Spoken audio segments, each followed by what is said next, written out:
This is the latest Tomica Premium RS, the Lamborghini Countach, with various opening parts that comes in 1:43 scale. I will also compare it with the regular Premium that comes in 1:61 scale.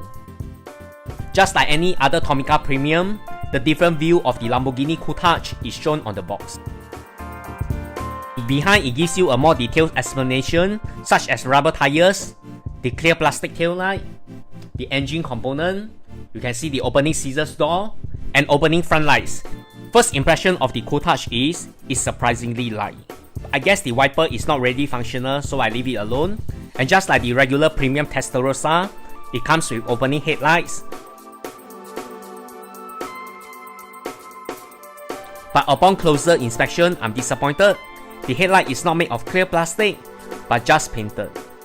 At a premium retail price of 3,800 yen, the Countach has better come with rubber tires, and the casting is held by screws instead of being riveted. It also comes with opening cover to reveal the engine with some details. The spoiler is made of plastic, the exhaust is painted, and it comes with clear plastic tail lights. I guess the highlight of this casting is the opening scissors door. Although it may be quite rigid, a little bit hard to open, but it still managed to open.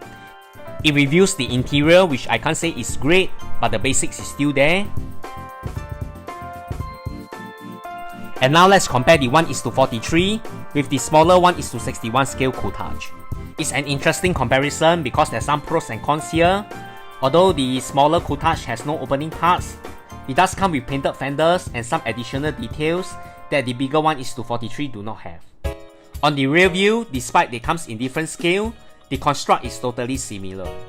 In conclusion, I'm very happy that Tomica chose the Countach as the very first Premium RS casting, but at the recommended retail price of close to 3,800 yen, I will have expect a better finishing and better details for this casting. It costs more than most of the 1:43 casting on the pack, and I find it comparable with the D'Agostini and Giada toys, which the price point is definitely much lower.